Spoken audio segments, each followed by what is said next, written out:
तुम वहां 25,000 रुपए कैश देते हो, सिलाई मशीन देते हो, तो यहां पर हिंदुओं की हत्या नहीं होगी तो क्या होगा? जवाब दो मुझे। राजनीतिक मुद्दा बनाया जाता है, जय श्री राम का नाम लेने पे अगर उसको मौत के घाट उतार दिया जाता है तो थू है यहां के नेताओं के ऊपर। यहां के नेता फिर चूड़ियां पहन लो अपने अपने हाथों में, ताकि हिंदू एक ना हो पाए, हिंदू डरे, हिंदू दहशत में आए। लेकिन मैं अपने हिंदू भाइयों से कहता हूं कि आपको भय पालना नहीं है, भय पैदा करना है।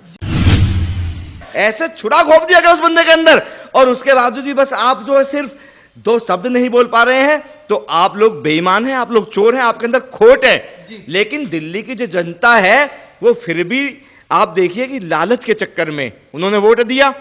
आज वो देखिए कि फ्री बिजली और पानी के साथ मौत भी फ्री में मिल रही है लोगों को।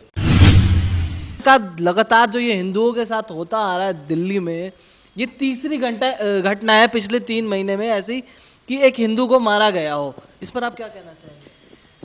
देखिए, लगातार आप लोगों ने भी देखा होगा, पूरे समाज ने और पूरे हिंदुस्तान ने, क्या बाहर के देश भी देख रहे हैं कि दिल्ली के अंदर जो घटनाएं घटित हो रही हैं, कहीं ना कहीं तो उसमें एक सरकार जो है, यहाँ का जो राज्य सरकार बैठी हुई है, केजरीवाल सरकार, ये केजरीवाल सरकार के राज में ही इतनी हत्याएं क्यों हो रही हैं? सबसे पहले सवाल तो यहाँ उठता है कि इन सब की पीड़ा जो है यहाँ के आम नागरिक क्यों झेल रहे हैं?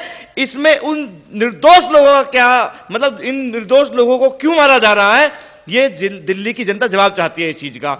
अगर केजरीवाल जी तुम कुछ कर नहीं सकते, आप दो शब्द इस चीज पर बोल नहीं सकते, आप अखलाक के लिए दादरी पहुंच जाते हैं, आप आम आदमी पार्टी के जो विधायक हैं और यहाँ के डिप्टी सीएम हैं मनीष सिसोदिया, वो खुल के कहते हैं वो शाहीन बाग के साथ हैं, क्या अब वो कह सकते हैं कि वो खुलकर रिंकू शर्मा के परिवार के साथ हैं? वो लोग खुलकर मुआवजे का ऐलान कर सकते हैं क्या? अरे जब आप लोग खुद जाकर सबसे बड़ा जो रेप का कांड था, निर्भया कांड, उसके दोषी को तुम जाकर, क्योंकि वो मोमडन था, तो तुम वहां 25,000 रुपए कैश देते हो, सिलाई मशीन देते हो, तो यहां पर हिंदुओं की हत्या नहीं होगी तो क्या होगा? जवाब दो मुझे। इस बात का जवाब तुम्हारे पास नहीं होगा, क्योंकि तुम खुद हत्यारे हो। आज की डेट में कोई अगर मोमडन बना होता तो क्या ये लोग चुप्पी साधते? ये लोग अब तक पूरे देश के अंदर, पूरी राजधानी के अंदर आग जलने के हवाले कर देते। अगर कोई अखलाक यहां पे मारा गया होता तो आज ये कांग्रेसी भेड़िए, ये आप भेड़िए निकल कर रोड पे आ जाते और देश को और दिल्ली को और राजधानी को ये आग और आग के हवाले कर देते ये लोग। जी सर, एक चीज, आखिर राम बोलने पर लोगों को दिक्कत क्या हो रही है? कोई जय श्री राम बोल रहा है या भगवान राम के कार्य में जो लगा हुआ है उससे क्या दिक्कत हो रही है? किसी को बताया गया है कि वहां पर उसने राम के नाम लेता था इसलिए उसको मार दिया गया है। देखिए, ये सिर्फ देश ही नहीं, ये पूरा संसार ही श्री राम जी का है। और श्री राम जी का नाम तो, जो श्री राम जी का नाम लेता है उसकी तो नैया पार होती है।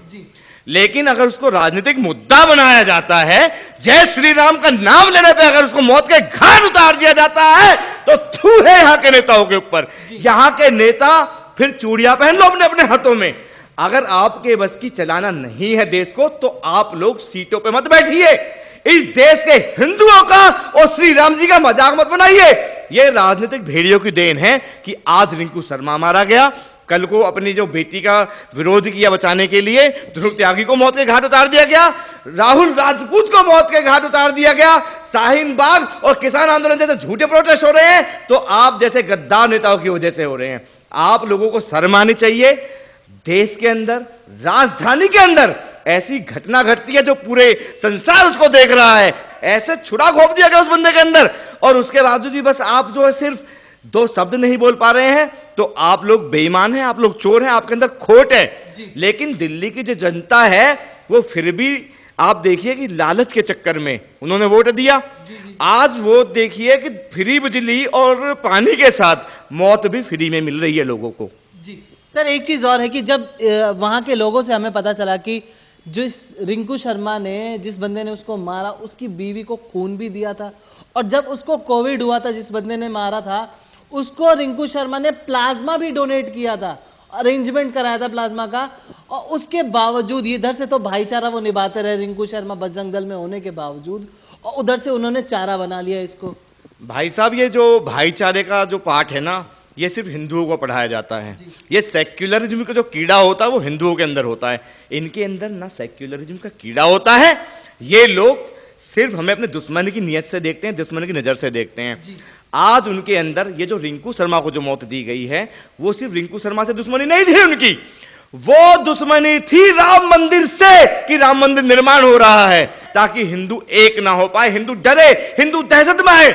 लेकिन मैं अपने हिंदू भाइयों से कहता हूं कि आपको भय पालना नहीं है, भय पैदा करना है। जब हिंदू भय पैदा कर देगा तो ऐसी घटना कहीं भी नहीं घटेगी। हिंदू जब तक भय माने बैठा है, जब तक ऐसी घटना लगातार और बार बार होती रहेगी। ना तो इसको सरकार रोकथाम कर पाएगी, ना इसको कोई राज्य सरकार, ना केंद्र सरकार। सर कुछ लोग कहते हैं, यहाँ तक कि देश के जो उपराष्ट्रपति रह चुके हैं उनका भी कहना है, हामिद अंसारी तक का, उनका भी कहना है कि इस देश में मुसलमान को डर लगता है। ये डरा हुआ मुसलमान है क्या? इतने बड़े बड़े खंजर किसी के पीठ में गोप दे रहा है, डरा हुआ मुसलमान ऐसे करता? देखिए, चाहे हामिद अंसारी हो, चाहे इनका ओवैसी हो, चाहे कोई भी मुसलमान इनका नेता हो, मैं आपको बता दूं कि आज भी पूरे देश के अंदर आप देख लीजिए डरा हुआ कौन है। अरे ये डरे हुए लोग खुलेआम हथियार लेके घूम रहे हैं। ये लोग सिर्फ दहशत फैला रहे हैं ताकि हिंदू घबरा जाए। इस बात पर गौर करना चाहिए। आप लोग अब घरों से निकलो, अन्यथा देरी हो जाएगी। आज रिंकू शर्मा, कल को कोई और कल को हमारा भी नंबर आ सकता है। इसलिए मेरे भाइयों, मेजॉरिटी बनाओ। ये नपुंसक लोग हथियार लेके निकलते हैं जी। ये लोग हथियार लेके निकलते हैं, तभी लोग दहशत में हैं और ये इस चीज को अंजाम दे रहे हैं। जहां हिंदुओं ने हथियार उठा लिए उल्टे, तो इन लोगों की लेने की देनी पड़ जाएगी। सर एक चीज देखी गई थी, जब हाथरस कांड हुआ था तो वैसा ही सेम कांड एक जगह और भी हुआ था, पर वहां पर मुस्लिम आरोपी था, इसलिए किसी विपक्ष ने कुछ नहीं बोला। और यहाँ पर एक स्वर्ण जाति से वो आरोपी था हाथरस में, तब बोलने लगे। जहां दलित के साथ कुछ स्वर्ण गलत करे वहां सब आवाज उठाते, पर उसी दलित के साथ अगर कोई मुसलमान गलत कर दे तो सब चुप हो जाते हैं। अगर कोई हिंदू मुसलमान के साथ गलत कर दे तब सब आवाज उठाने लगते हैं। आखिर कितनी दिन तक ये बांटने की राजनीति चलती रहेगी? देखिए, देश के अंदर एक बहुत बड़ा, एक मैं आपको बता दूं कि एक बहुत बड़ी लॉबी काम कर रही है, जो कि डिवाइड करना चाहती है हिंदुत्व को 4 भागों में। जैसे कि दलितों के लिए एक भीम आर्मी बन गई। उनका सिर्फ एक ही उद्देश्य है कि किसी भी तरीके से जो हमारा वाल्मीकि समाज है, जो हिंदुत्व की रीढ़ की हड्डी है, उसको अलग करने के लिए उसमें 70% मुसलमान लोग काम कर रहे हैं। वहीं पर ये जो किसान आंदोलन की जो ये चल रही है मुहिम, ये कोई किसान आंदोलन नहीं है। हमारे हमेशा से ही रक्षक रहे हमारे भाई, जो हमारा ही खून है, उन लोग सिख समाज को हमसे अलग करने के लिए ये झूठा किसान आंदोलन चलाया जा रहा है। तो ये एक बहुत बड़ा प्रोपेगेंडा है, जिसके पीछे बहुत बड़ी लॉबी काम कर रही है और जिसके पीछे बहुत तगड़ी फंडिंग की जा रही है। वो ही ये किसान आंदोलन है, वो ही ये मुहिम है।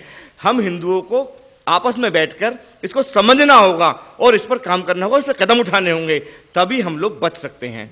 तबरेज को मारा जाता है तो उसको सरकारी नौकरी दी जाती है, उसके लिए उसके घर वालों को 5 लाख रुपए का इनाम दिया जाता है दिल्ली सरकार द्वारा। पर वहीं जब दूसरे किसी के साथ होता है, और देखा गया था आसिफा के साथ जो उस बच्ची के साथ हुआ, तब ये पूरा बॉलीवुड गैंग बाहर निकल आया, बैनर लेके, प्ले कार्ड्स लेके कि ashamed of Hindu, ashamed of Hindu. पर वहीं जब ट्विंकल शर्मा के साथ ऐसा हुआ और मुस्लिम करने वाले थे, तब ये लोग नहीं दिखे कहीं भी। और अब जब एक रिंकू शर्मा को मार दिया गया जय श्री राम बोलने के लिए, तो ये सब गायब है। तबरेज पर सब रोने लगे और रिंकू शर्मा पर सब गायब हो गए। जिस देश के अंदर मुसलमानों को दबा के फंडिंग की जाती हो, जिस देश के अंदर आज भी दाऊद गैंग काम कर रहा हो, जिनको लगातार फंडिंग करी जा रही हो, तो ये जो बॉलीवुड के जो भांड है, ये तो उन्हीं का साथ लेंगे ना।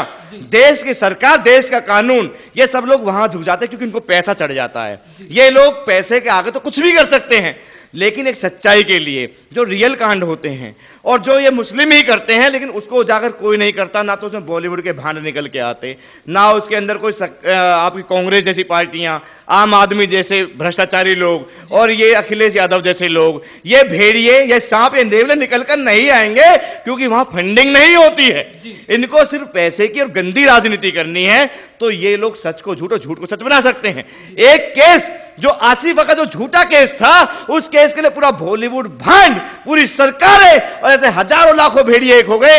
लेकिन एक सच्ची घटना, ट्विंकल जो एक बच्ची थी, मासूम बच्ची ट्विंकल शर्मा, उसके लिए निकलकर कोई नहीं आया, क्योंकि वो एक सच मामला था, क्योंकि वहां पर फंडिंग नहीं होगी।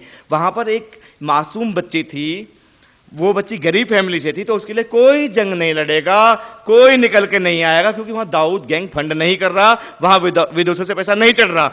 लेकिन एक झूठा किसान आंदोलन जिसके अंदर करोड़ों अरबों की फंडिंग की जा रही है, वहां देश में आग लगाने को तैयार है। 26 जनवरी के दिन लाल किले पर तिरंगा हटा के, उसको अपमानित करके खालिस्तान का झंडा फहरा देंगे, क्योंकि उनको इस देश के कानून से कोई डर नहीं है, कोई भय नहीं है। तो ये चीज फंडिंग का है, पैसे की गर्मी है, इन लोगों को पैसा चढ़ता है, तो ये झूठ को सच बनाने को तैयार हैं।